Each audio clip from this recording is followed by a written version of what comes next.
Yo, what's up? We're back, and this week it's for Figueiredo versus Benavidez 2. And make sure to drop a comment down there. I am going to be doing the parlay of the week next week, or the crazy parlay tomorrow. So for this card, so tomorrow I am going to be dropping that same type of video I did a couple weeks ago, where I do a parlay, and make sure to put yours in the 8-fighter parlay. Put it in the comments, and if you win, then you'll get shouted out on the next Odds HQ video. We are going to be doing another video tomorrow on Odds HQ, odds.com, so make sure to come check that out. But we're going to get into the card here. But, oh yeah, I almost forgot. Before I do that, I'm going to be telling you guys who did the best on the main card picks for UFC 251. And it was actually quite a few people that did pretty well. They actually hit all the picks. So shout out to Ryan Vo. He had Usman, Volkanovski, Yan, Namajunas, Ribas. Obviously, all those were correct. Irregardless as well. Shout out to him. He's a big, person that comments a lot. He also had that exact same Ribas, Namajunas, Yan, Volkanovski, Usman. And then we had 8-Ball Rocco as well. Hit the exact same Ribas, Namajunas, Yan, Volkanovski, Usman. So shout out to them. They all got the main card all correct. And do that again for this video. And you will get a shout out on the next video on MMA Prediction Guru channel. So good job to those guys. They hit every single fight on the main card for last week. So make sure to look out for their comments, because they obviously have some pretty good picks. But we're going to get into the fight card here. The first fight of the night is heavyweight fight, Carlos Felipe taking on Sergey Spivak. And Felipe is making his debut. He's had a long layoff since joining the UFC. He's kind of had USADA issues and hasn't competed since February of 2018. He is 8-0, and he's going to be a slight underdog here, though. He's kind of a wild man on the feet. He comes forward, throws with bad intentions, but he has good straight punches and overhands close the distance. He will throw some wide, heavy hooks, good jabs, 1-2s, good hand speed for a heavyweight. And will throw combos inside, rips the body, goes back to the head, good volume. And he loves the war. He's willing to take punch to give one. He's a hittable guy because he'll just stand in front of you and trade. But his hand speed for the heavyweight division kind of gives him an advantage in that type of fight. And, he'll try to goad guys by, talking shit, dropping his hands. He'll flick you off in the middle of the fight. He'll slap you. Really tries to play head games, and doesn't look like he really has one-punch knockout power. He's more of a volume guy, but has finished 6 of his 8 wins by KO TKO. And he's not a great grappler from the limited footage I've seen. In reality, it's hard to gauge, though. I've only been able to find 2 of his pro fights. The last one I saw was from 2016, and he can enter here looking way better. In the matches I watched, he did get controlled against the cage, didn't look great in the clinch. He held the cage to deny the clinch takedowns a couple times, and looked like he didn't really have the best defense. And he's a big, heavy guy. Looks like he has heavy hips. He'll use a wide base, the cage to stay up. He was never taken down in the matches I watched. He did get some top position, but no takedowns of his own. On top, he didn't look like much. He seems to not be much of a grappler. He gasses out, also gets progressively sloppier as the fight continues, and he's a green guy, but he's confident, good boxing, and he's going to bring, a spirit. He's going to go hard, and after nearly 3 years away, I'm sure he's dying to get back in there. And in facing a guy like Sergey Spivak, he's going to have a chance to get a win, but Sergey couldn't extend that win streak in his last fight. He lost to Marcin Tybura after winning his second UFC fight against Tuivasa. Kind of got dominated in the grappling, controlled, and Tybura, he's a good guy. He's a tough out. But Spivak 1-2 in the UFC. He's fought 3 guys who have a lot of experience, though. And this is a much better fight for someone, of his skill and experience level. Both these guys are 25, similar amount of fights. And, Spivak, he showed improvements with his striking in his last fight. He was throwing sharper, straighter punches. He looked to have improved his hand speed, throwing nice 1-2s down the middle, a good lead, rear uppercut. And he was doing a good job of exiting the clinch with hooks over the top, fast hands. He likes to throw shots to get inside mostly, and he will throw some nice knees, head kicks. He's good when he can back opponents up against the cage. Good job of measuring opponents, staying at range, and kind of, keeping them at the end of his shots. He'll throw some standing elbows. Great cardio, and he can, throw a huge amount of volume out there for a heavyweight. He does stand very heavy on his lead leg. He can be leg kicked, and he has small legs. I don't think it's going to take too many low kicks to really hurt his leg.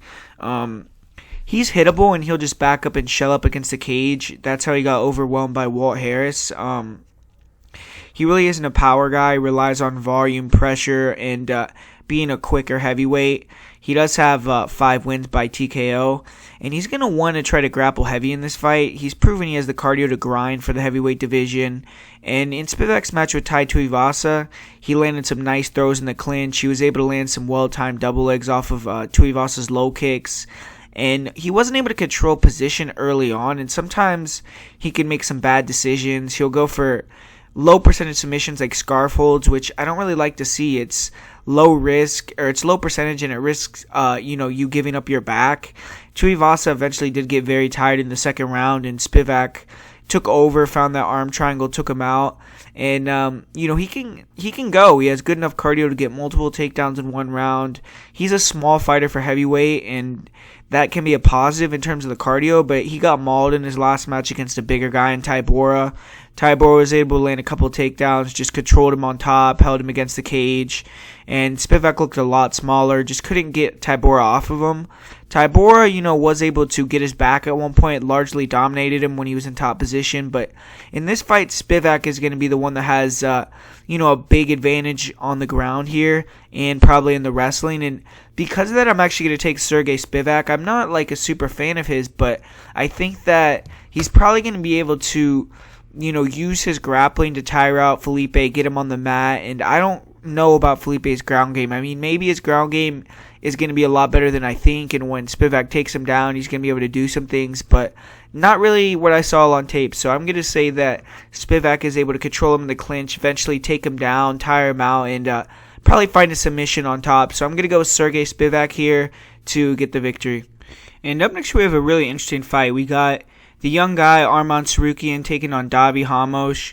And Arman Tsarukyan, he evened his UFC record 1-1 now, had a good second outing against OAM, and he's only 23 years old. He's a really good prospect, looks like a future contender here, and he's going to be taking on Davi Ramos, who suffered only a second career loss at 155 pounds in his last fight, was unsuccessful trying to upset Islam Makhachev, but still very much a factor in the division if you ask me. And this should be a really, really fun, entertaining fight between two pretty high-level guys here, because Arman on the feet, he's light on his feet, good at pushing forward, feinting, bouncing in and out, good pressure, intelligent pressure, throw jabs to the body, to the head. He has a good left hook, good overhand left, and good straight right hand as well. Very nice kicks, inside leg kicks, round kicks, body kicks. He'll throw some nice head kicks, spinning back fists. His boxing is not very good. If you can get by his kicks, you can kind of exploit him in close range. He's kind of heavy on his lead leg. And in his last fight with OAM had a lot of success, landed a lot of body kicks, knees to the body. And Arman has been knocked out one time early in his career, but he's very durable. He showed that in his last fight. He has 5 KOs himself, and he's a strong grappler. He has a really good single leg, and he'll use that single leg almost exclusively in the open to push fighters against the cage and kind of grind, chain wrestle. Pretty good at taking the back from standing, and he'll also time double legs off of kicks. He's good at catching kicks and taking you down that way also. He did struggle to take down OAM, and that's kind of probably the best grappler that he's fought. I think he's going to really struggle to take down a guy like Davi Ramos. But in top position, he's active, good ground and pound, good elbows. He will look to pass to some dominant positions, but really is content to just stay on top and ride out rounds, and kind of just tends to get submissions after he wears guys out with mat returns, with ground and pound, softens him up.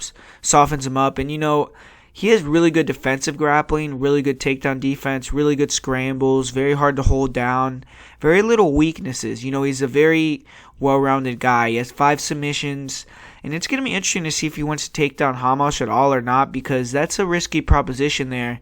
Tsarukyan, he has incredible cardio. He doesn't slow down, pushing a hard pace even after eating a ton of body shots in his last fight. So he's going to be able to go here.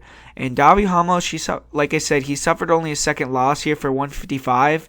And he's a guy that, is a very determined guy. I mean, that loss is gonna light a fire under him. So he's gonna be ready to go here. He's explosive, he's dangerous, and he has finishing skills everywhere.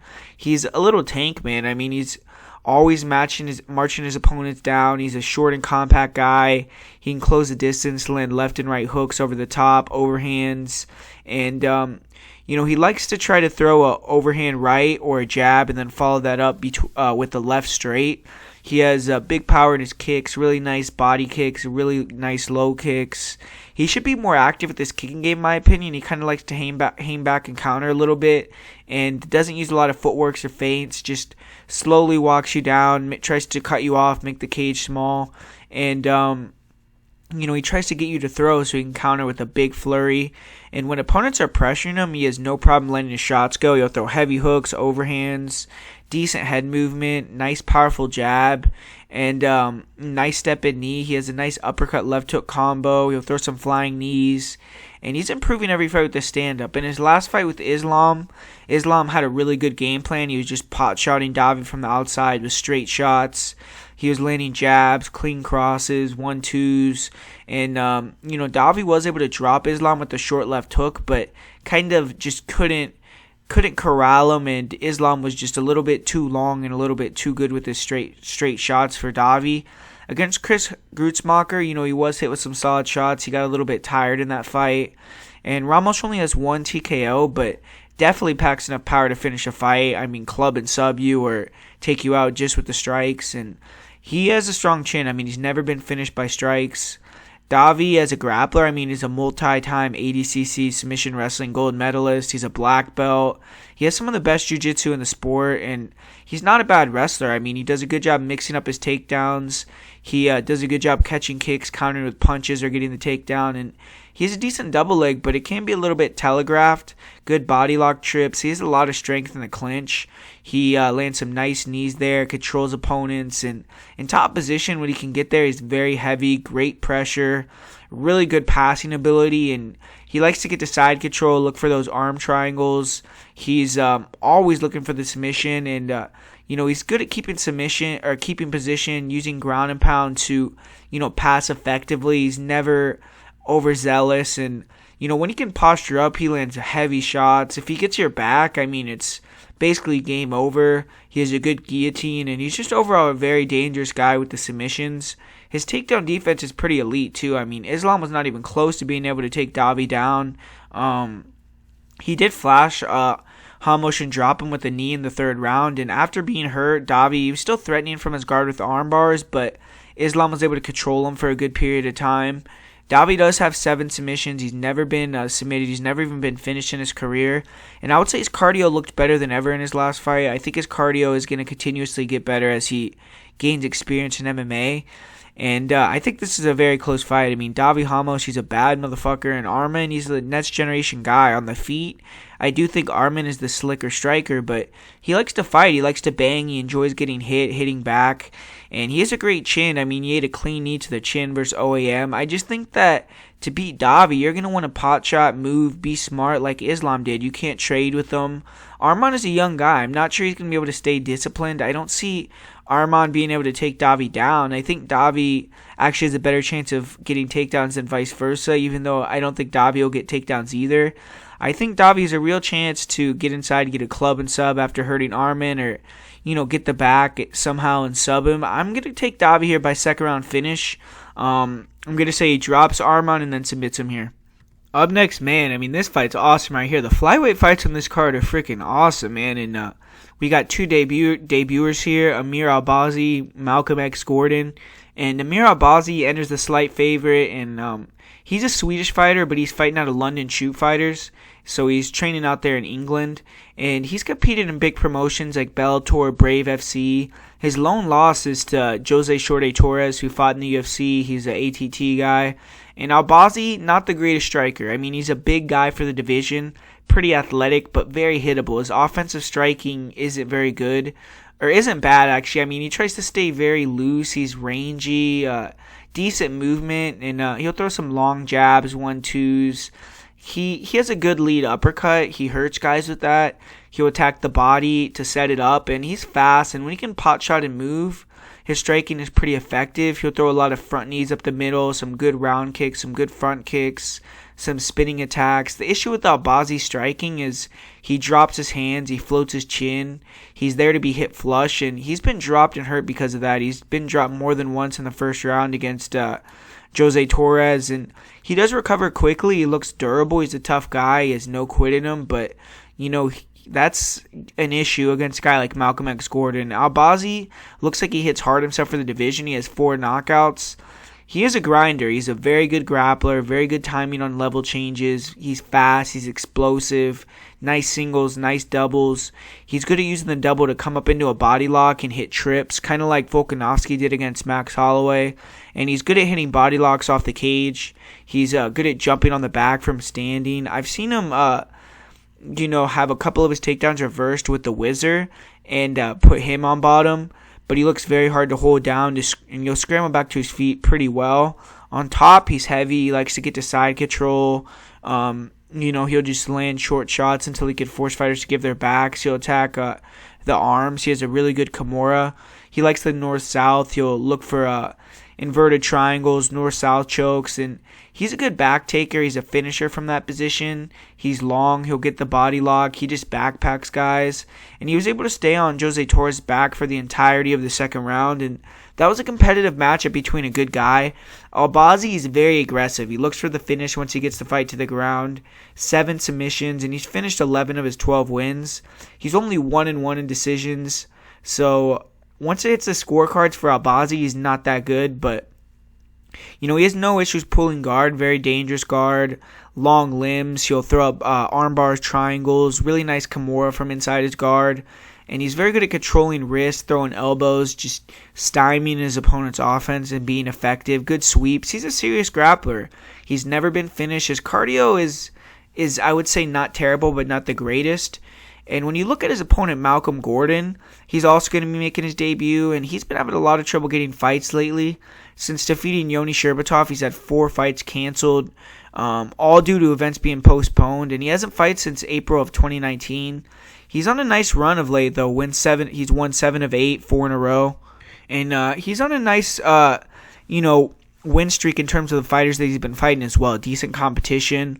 He's actually a very skilled guy. A sharp, crisp striking. He's a black belt in jiu-jitsu.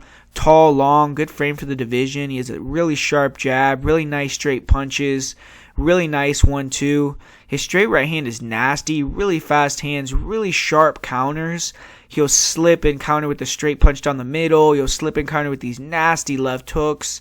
He has a really nice double jab, lead right hook that's just really nasty. At range, he's good with distance control, really hard liver kicks, high kicks. He's really sharp, man. He's a really good striker, and he's a sniper. He puts people's lights out, and he's much sharper than a guy like Shorty Torres, who has given Albazi a lot of trouble. Gordon's issues is he kind of struggles against forward pressure. He could shell up, and he has a weak chin. I've seen him hurt to the body as well. He just doesn't react the best to taking a shot. And he's been finished by strikes in all 3 of his losses. But he has 4 knockouts, and he has some vicious knockouts. He's a guy that really, really packs some power for a small guy. He's a black belt. He's a good grappler. He isn't very physically strong, so he could struggle to get the fight to the mat sometimes, but does have a nice body lock. He hit a nice trip in his last fight. And Gordon is aggressive on top. Really big ground and pound, big elbows, big punches, really smooth passer. Quickly transitions to dominant positions. He can really flow on top really well. He'll attack arm bars, rear nakeds. No issue pulling guard also. He'll attack off his back with arm bars, triangles, Kimuras. He has really nasty triangle arm bars. I do see Albazi as the more physical fighter, probably the better wrestler, but both guys are viable to catch a submission at any time if either guy is caught slipping. And Gordon has 8 submissions. He's never been finished. He's a finisher. I mean, he's only been in 2 decisions himself in his career.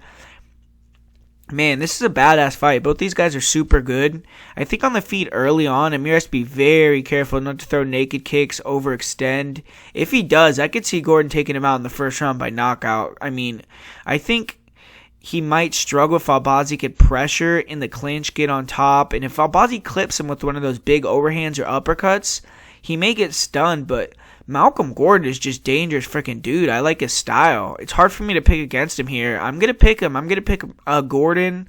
He is the underdog also. I just think that something about him, man. I like his style. He's a dangerous guy on the feet. I think he's going to be better on the feet, and I think he's going to spark Albazi. So I'm going to go with Malcolm Gordon here. And up next, we got a really nice fight. Brett Johns versus Montel Jackson. It's, two guys that are both 28 years old, but in terms of MMA experience, we got the veteran and Brett Johns taking on the really promising prospect in Montel Jackson.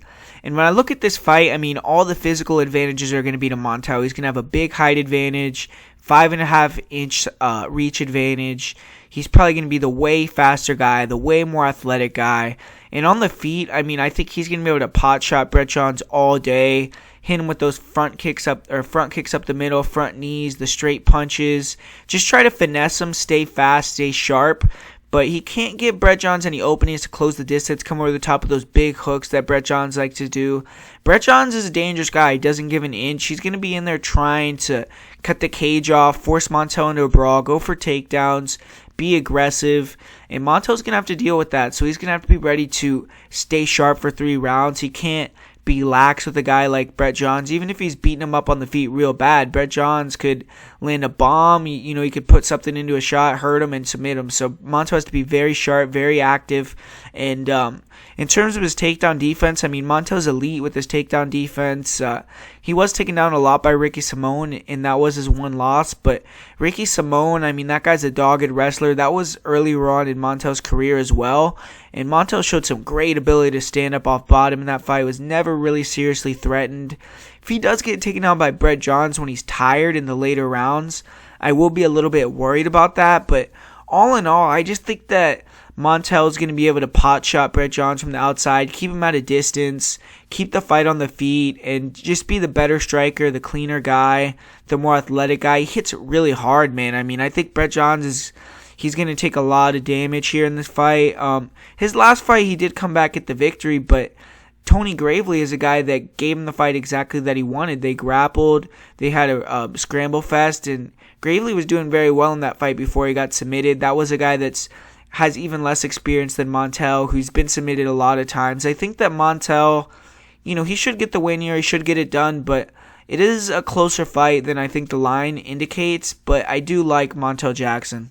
And up next, we got Joe Duffy taking on Joe Alvarez. And Joe Duffy had that short retirement, and he's returning here. It's not been that long, maybe close to a year here.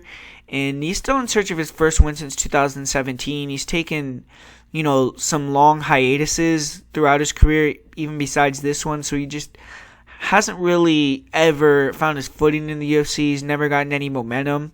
But this is a significant step down in competition, and if he can't defeat a fighter at the level of Joe Alvarez, I mean, you should really think about hanging him up for good. I mean, Duffy's become a father. I think that could help him get some new motivation, and he said he's had a recurring rib injury that is now 100%, so, that should help him as well in his training and his day-to-day. He's only 32 years old, so if he can get his mind, his body right, he definitely has a couple more good years in him at least. And he throws a quick, snappy jab from odd angles, hands low, a lot of shoulder rolls, head movement, and nice left hooks, dangerous uppercuts, really nice straight right hands. And when he has opponents against the cage, he's very technical. He throws some hard shots to the body, to the head, really nice overhand rights, really nice step-in knees, super fast hand speed. I feel the straight shots could give Alvarez a lot of issues. And he has some nice kicks as well. Body kicks, head kicks, spinning kicks, lead leg hook kicks. I mean, he has some, really flashy striking when he can get flowing with it. He'll let go with longer combinations. He'll end his combinations with kicks. And, he's pretty good. He can't get caught with his hands low. Or he holds his hands low all the time. So he can just get caught sometimes. And he was finished by James Vick. He did kind of get his leg chewed up by Marc Diakiese. He's shown good durability, though. He only has one KO win or one KO loss in his career. And he has 2 KO wins himself. And he's a good jiu-jitsu guy. He can't get grinded out. He really isn't the best offensive wrestler. Kind of got dominated by Dustin Poirier that way. And Marc Diakiese was able to land several takedowns. And he can't stop a double leg. I mean, he was taken down at will with those. He does have nice sweeps. Very good in top position. Heavy elbows. Nice leg locks. Good job of trapping the wrist and getting a triangle from inside of his own guard when he gets taken down, things like that. He's a submission guy. He was able to drop Mitch Clark, jump on his back, get the rear naked. He was taken down by Reza Madadi, but he swept him and was able to kind of defend the takedowns in the later rounds. So he's been able to do well versus certain grapplers, hasn't done well versus other grapplers. And, he has a lot of submission finishes, though. He has 10 submission wins. He's only been submitted twice, and he has good cardio and good heart. He's shown good heart throughout his career. I know a lot of guys question that, and his head has to be questioned at this point, but throughout his career, he has been, a quality guy. He's been able to go out there and push it. And Joe Alvarez, he was a winner in his second UFC outing. He brought his record to 1-1, but he really hasn't shown me much of anything in these 2 fights to believe, that he's UFC caliber, really.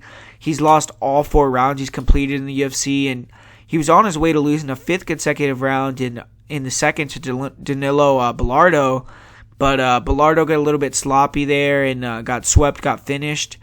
But, Joel Alvarez on the feet, he stands tall, doesn't really throw much volume. He has good hand speed. He will close the distance with some jabs, with some straight punches. He has a powerful short right hook, and I've seen him drop opponents with that. He likes to throw a jab, straight right hand to a body kick. He has a good job of checking leg kicks and returning with the hooks. Decent leg kicks himself, and he will throw a lot of front kicks, round kicks, jump knees, step-in knees. His stance makes it easy for fighters to close the distance on him, though, because he's a Muay Thai guy. He's flat-footed, and he will brawl. He has quick hands in close, but he's very hittable, doesn't move his head. He looks durable, and he just comes forward, but he doesn't really offer much. I mean, he isn't a big threat to finish. He does have 2 TKO victories, and he has lost a fight via high kick knockout before. But Alvarez, he's a submission guy. I mean, 14 submission wins in 16 fights. He isn't a wrestler, though. He doesn't go for offensive takedowns. In 2 UFC fights, he's attempted 0 takedowns, and he likes to use forward pressure to get fighters to shoot in on him. His takedown defense, is virtually non-existent, but he wants to get taken down, so it doesn't really matter. The majority of his finishes have come from guard bottom. I mean, guillotines, triangles, arm bars, and he was taken down a couple times against Bilardo. In round 1 in his last fight, Bilardo was able to sit in his half guard, landed shots, controlled Alvarez basically the entire round. In the second round, Bilardo, he was going to the mount from half guard, a little bit sloppy, got swept, and, Joel Alvarez was able to trap a wrist real quick, throw some ground and pound, and finish the fight. Alvarez is an opportunistic finisher. I mean, he's a guard sub guy. If he could sweep, he's good on top. That's just not a very effective style at UFC level. He's young, he's hungry, and that's probably his one advantage in this fight. I mean, some people are trying to say Alvarez is a live dog, and I just don't see it. Duffy, he's better on the feet, he has better wrestling, he's better on the ground. He just can't get caught with a knee to the chin or submission when he's inside of his guard. If that doesn't happen, he's going to dominate here. I don't think Alvarez is UFC caliber. I just think Duffy is way too good on the feet. His feet are too good of footwork. He moves in and out well. He pressures well. His grappling is good enough to counteract. I just think he's too much for Alvarez. He's going to keep it on the feet and win the fight. So I got to go with Duffy here. Interesting fight up next year. Grant Dawson, Narimani. And Grant Dawson, he put another win on the board in his last fight. He's 3-0 now in the UFC. And he has a great record, man. He's 15-1 overall. Been very vocal. He's been winning bigger names. He says he's ready for the top 15. And get another building block here in Narimani, though. This fight is also at 150 pounds, which I think is an advantage for Dawson. He had a bad weight cut in his last fight.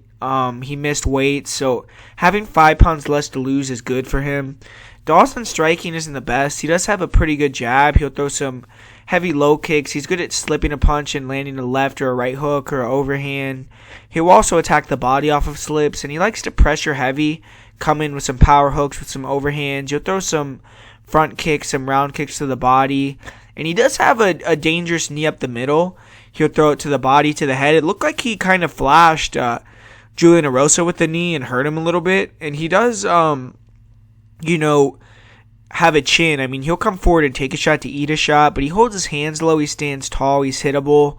When he starts to get pieced up, he'll eat a couple shots to close distance and just make it a brawl to try to get in on the legs.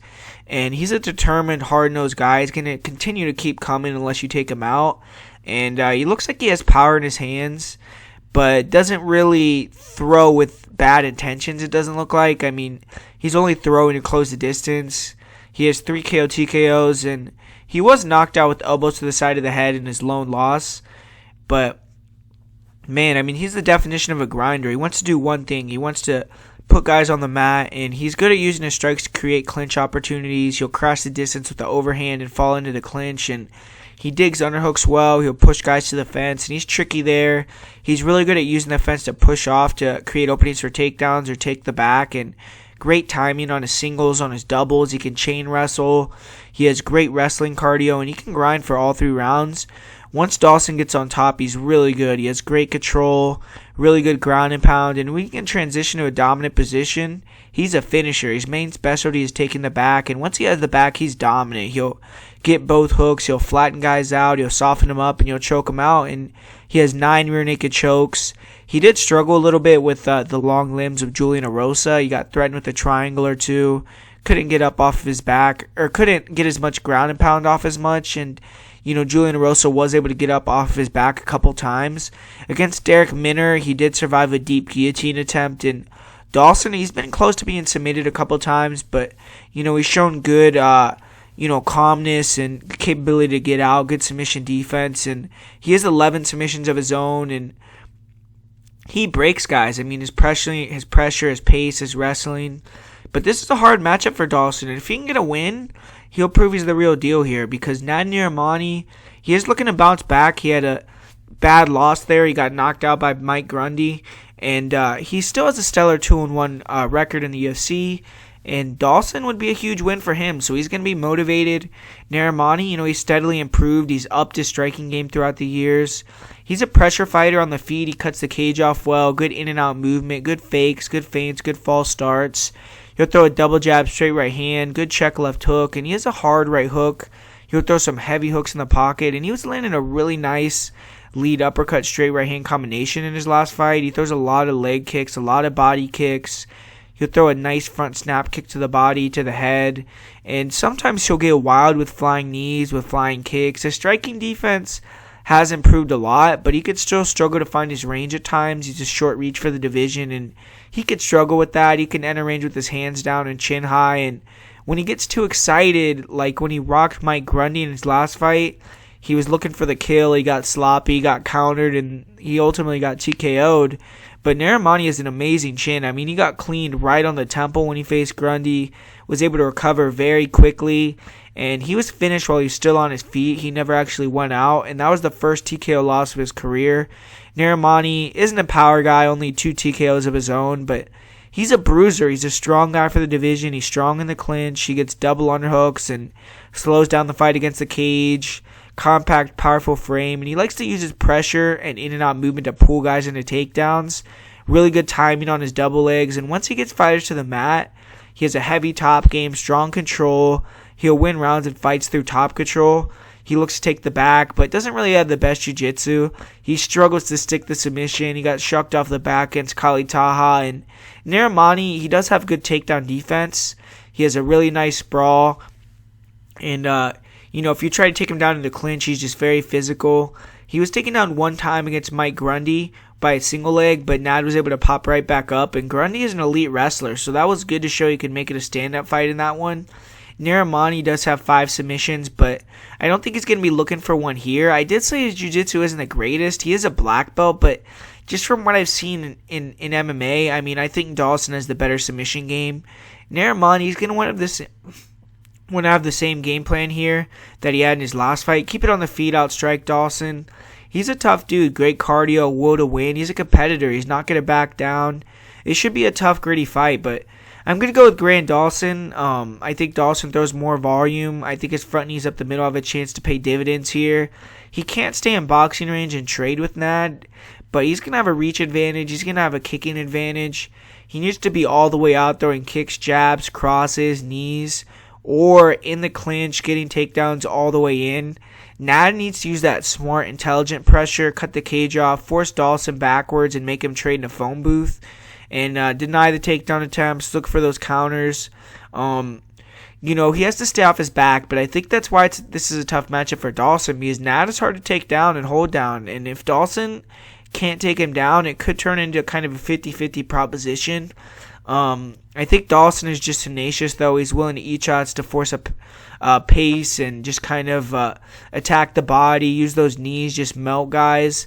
Nad hits hard, but he isn't like a knockout guy, and I think Grant maybe will be able to eat his shots and just dog him out against the cage, land some shots of his own, and just be the tougher guy. I don't think Dawson will finish Nad, but I think he could just, dog him out in this fight. So I'm going to go with Grant Dawson to get the win here. Next here we got newcomer Roman Dolidze, and he's going to be taking on Khadis Ibragimov. And for Roman, he's been signed in the promotion for a while now, but he hasn't been able to compete. He's had 3 fights booked, 3 fights canceled, and we have to see how he is now, because he had a USADA suspension, and he was clearly on the juice in his other fights. He's super emotional in the cage. He's yelling, he's screaming. He looks like a Greek god, and from what I've seen, I mean, he has really improved fight to fight. I kind of like this guy. For a heavyweight, he has decent boxing, good slips, good head movement, good counters, and he likes to come forward and pop opponents with a jab or the left hook and then slip, throw the counter lead hook. He has decent head movement, and in the pocket he'll slip shots, land uppercuts, land hooks that have fight-ending power.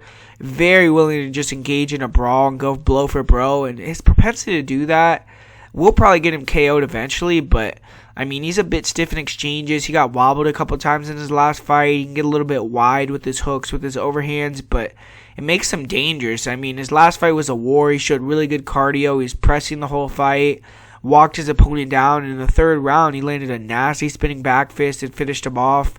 And he's finished his last 3 fights by knockout. He's getting a lot more confident with the hands. And he's a pretty good grappler. I mean, he's a former ADCC Worlds participant. He's an aggressive submission fighter, solid wrestler, good level changes for a big guy, good single. He'll push fighters to the fence, chain wrestle, and when he can get on top, he's dangerous. He'll look for leg locks, nice back takes, and he's a gorilla on top. He'll get to dominant positions and just rain down ground and pound. He's fallen in love with the striking lately, though, and hasn't really used a lot of grappling to win his last couple fights. In his early fights, he was really grappling heavy. His first 3 matches, he won via submission, 2 heel hooks, 1 rear naked choke. And his last 3 fights, he's won now by TKO, but he's still a green guy. He's 6-0, but he's a good prospect. And for Khadis, he's going to need a different result here. He's 0-2 so far in his UFC career, and if he loses, he's likely going to be cut here. He is only 25 years old, so he still has a lot of time to turn it around, but hasn't been good of late. His striking is just super wild. He's power, but he just throws jabs and looping right hands to close the distance. He'll throw out 1-2s. I mean, he has a good chin. He's willing to bang. He's still a good athlete, and he'll just throw these wild hooks. I mean, slapping shots in combination, a lot of wide arm punches, and he's not going to knock anyone out with those shots at UFC level. I mean, he just wears out his energy, and just hasn't been able to show that composure. He hasn't been able to show the composure. He got battered in his last 2 fights after gassing out. When he gets tired, I mean, his shots just come so much slower, super wide, and he's just a punching bag, man. I mean, he's never been finished by strikes, but he's taken a lot of damage in his last 2 fights, and he does have 2 KOs on the ground. He's not really a power guy himself with the hands. And he's a solid grappler. I mean, in his last fight, he did spend a lot of time cage grinding against the fence, but didn't have a lot of offense from there. He kind of let Ed Herman be more active, even when Ed had his back against the cage. And he does have a nice single leg, and he'll use the single to push opponents to the cage, transition to double, circle to the back. Nice throws. And when he gets circles to the back, he'll look to get the arm around the neck and kind of get these no-hook rear naked chokes, almost like a bulldog choke. In top position, he's good. He likes to get to side control, and he finishes the last win in the crucifix position. He likes to move to the mount, take the back, get rear naked chokes. And, in his fight with Ed Herman, he couldn't control Ed Herman the couple times he did take him down. Herman was able to pop right back up. But for Ibragimov, he has finished his last 5 wins, and early on, he's a good guy, but he's shown terrible cardio. Hasn't been able to keep a pace that he said in round 1. And, he did a better job with his game plan in his last fight. He slowed it down more. He grappled more, but he still got tired. And he just hasn't been very successful grappling in his 2 UFC fights. This fight could be freaking crazy. I mean, both guys may just go in there in the first round and brawl. If that happens, I just think Roman has more one-punch power. He's a better boxer. I don't think Khadis will be able to take him down. I think Roman is better on the mat anyways. I just think Roman is better everywhere. The one thing I'm worried about is the USADA thing. But on social media, he still looks good. He still looks good on Instagram. So I'm going to say Dolidze comes in here and gets the victory, but I'm a little bit worried about the USADA thing. Like I was saying, man, with these flyweight fights, another super high-level fight. ALexandre Pantoja taking on Askarov. And, man, Pantoja, I mean, this dude is entertaining. I mean, if you watch his fights, he just goes in there and bangs. He banged it out with Deiveson Figueiredo. His last fight with Matt Schnell, I mean, he just went out there right away. He was throwing the 1-2 down the middle like a piston, full power, throwing those hard low kicks, and was just willing to bang in that fight. I mean, they went to war in that first round, and Pantoja face-planted him, man. I mean, Pantoja's a violent guy, and I just think on the feet, he's going to have an advantage because he's going to be a lot faster than Askar. Askar, he actually has good slips, good counters, and good power in his hands, which is going to be dangerous for Pantoja because Pantoja comes a little bit wide at times, and kind of disregards his opponent, where if Askar could stay composed in that fire, which he's a super composed guy, throw some counters, and he can maybe hurt Pantoja, but I think that Pantoja's hand speed is way faster. I think he throws more volume. I think the kicks and just everything that he has on the feet is going to be a little bit too much for Askar. And Askar is going to have to close that distance, close that gap, get the fight to the ground, get it against the cage, and slow it down. I mean, he's going to have to make it more of a grappling fight. And I think Pantoja on the ground, I mean, he's super hard to control, man. Super dynamic with his jiu-jitsu. Very hard to take down. And I don't know. I don't know if he's going to have success controlling Pantoja on the ground. This fight reminds me of the Brandon Moreno fight, except I think Pantoja is just a little bit better with the takedown defense with Brandon and a little bit better with the distance control. Askar, he's one of my favorite guys, man, because he's super composed, super calm in there, super patient.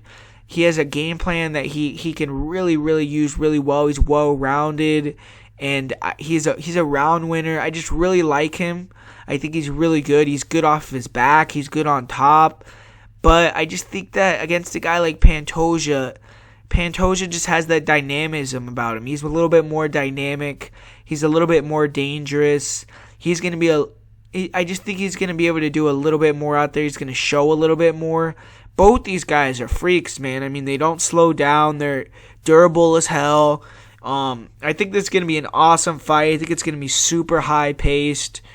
I'm going to take Pantoja to get the victory here. I think he could even get a TKO. But I'm going to say he gets a really, really, really fun decision win and a really good fight. And I'm next with another really fun fight. Ariane Lipski taking on Luana Carolina. And Luana entered the UFC with a bang, man. I mean, that fight that she had in her debut was awesome. Wild back-and-forth slugfest with the zombie girl Cachoeira. And she hasn't been able to capitalize on that momentum once because she hasn't fought since. That fight was last May, so she's probably dying to get back in there. She's currently riding a 6-fight win streak, and she's in good form. I know they call Ariane Lipski the violence queen, but Luana Carolina is a violent chick. I mean, she has some pretty nasty finishes. When she hurts someone, she goes for the kill, and she impressed me in her last fight with the way she embraced the war against Priscilla Cachoeira, and she's a long, rangy girl. She likes to walk fighters down and try to stay long. Good at switching stances. Pretty good lateral footwork. And she has a really snappy jab. Good straight punches. Good 1-2s down the middle. She'll throw a straight right, left hook combination. She throws some really nice short hook counters. Really nice lead elbows. She does pull back with her chin high. And she has some tall women's defense. In the pocket, she will trade punches at times with just wide hooks or chin high. But she's durable. She took some hammers from Priscilla, who's a very hard hitter. And her kicks and knees are very dangerous. She has really nice front kicks up the middle. She likes to throw straights followed by round kicks to the body, to the head. Really nasty head kick in her last fight that dropped Cachoeira hard. And, she has nasty knees also. She'll throw these front knees up the middle out of nowhere. Kind of similar to Dan Hooker. She tries to pull fighters into spinning back fists. Dangerous blitz combinations. She's a good offensive striker, but her defense leaves a lot to be desired, but her chin is very good. She's willing to take it, and She isn't a big power hitter, but I see her getting some TKOs in her career by melting fighters with volume. She's just super aggressive. She has 2 so far in her 6 wins, and she's not a bad grappler at all. She's nasty in the clinch. She uses her reach to blast knees to the body, to the head. She also throws some big elbows over the top. Whenever Priscilla Cachoeira got inside on Dredd would get the tie plum, land heavy knees, and she's relentless with the clinch strikes, and she tries to take girls out. And Carolina doesn't really go for takedowns. Her takedown defense isn't bad. She's good at getting her back to the cage, getting her base wide. She'll also attack the neck and look for guillotines. And when Carolina does get taken down, she's very aggressive with her guard. Her long limbs make it hard to pass. She'll throw up submissions. She hit a nice omoplata sweep and takedown reversal on her Dana White Contender Series fight. Her jiu-jitsu is good. I mean, in her last match, she dropped Cachoeira, almost hit an armbar. And when Carolina does sweep to top position or drop her opponent, she throws heavy ground and pound. She almost hit a guillotine as well later in that fight, used it to sweep the mount against Cachoeira. Carolina has an insane pace, man. Really stupid cardio. She did get tired in her last fight, but not many girls are going to be able to eat 200 significant strikes and keep walking forward like Zombie Girl. I just think she's a very good prospect for the division. And Ariane Lipski, she finally earned that elusive UFC win her last time out. She did drop her first 2 UFC fights and really needed that win. She got it. It wasn't the best performance, but it got Lipski back on track in the UFC. Maybe helps with her confidence as well. And Lipski's going to be the veteran in this spot. She's fought way more times, fought way better competition, and she's there to throw down. If you stand in front of her, she definitely could light you up. She has very nice straight punch combinations, hard body kicks, and she throws hard, fast hands, tight hooks in combination, good power. She can hurt you. She's going to have the boxing advantage, but she has very bad footwork. Fighters who can move give her issues. She throws the air a lot. She can be stiff. She doesn't move her head. She does have 5 KO TKOs. And she really struggled with the wrestling throughout her UFC career.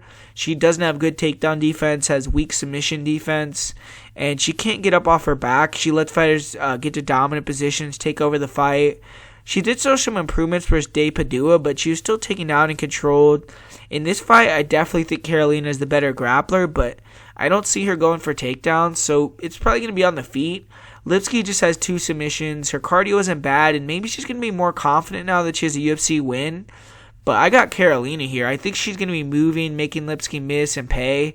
I think she's going to tag her with some combos, beat her up. And we've seen JoJo Carter would do a lot of damage in the Muay Thai plums. So if Carolina can get that position, she's going to do damage. If it goes to the ground, I see Carolina getting a sub finish with ground and pound. I'm going to say Carolina will get the decision victory here, but I could really see her getting a finish. I mean, she's aggressive. She puts it on the gas pedal, and I don't know if Ariane Lipski's going to be able to handle that, but I'm going to go with Dredd to get a decision win. Next, we got another really close fight here. Marc Diakiese, Rafael Fiziev. And Marc Diakiese's looked rejuvenated since moving to his old gym again in England. He's won 2 in a row, pretty dominant fashion, and he's still a young guy with a lot of talent, so he has to be, still thought of as a pretty good prospect in the division. And his opponent, Rafael Fiziev, he picked up his first win, dominating Alex White. And the UFC obviously sees something in Fiziev because they're giving him a big opportunity here in Diakiese on short notice. He hasn't fought in a while. He is coming off a knee surgery, but he's still a young guy. He's only 27 years old himself. And for Fiziev, I mean, he has really good pressure. He always is switching stances, really good feints, false starts, very fast twitch guy, really fast hands, pull counters, really nasty kicks, low kicks, body kicks, spin kicks. But he can get a little bit wide inside at times. He can make himself a little bit hittable. He also can stand in front of guys and can kind of just get hit with straight punches when he's just waiting for them to go first. And he's not the greatest with the boxing defense, and he has a shorter, smaller reach. So I mean, I'm not sure about his in-between game either. It seems like if you threaten wrestling, he can freeze up at times, not let his strikes go as much, but his takedown defense is really good from what I've seen. Good knees, good elbows, good counters when guys try to get inside, and he showed good cardio in his last fight.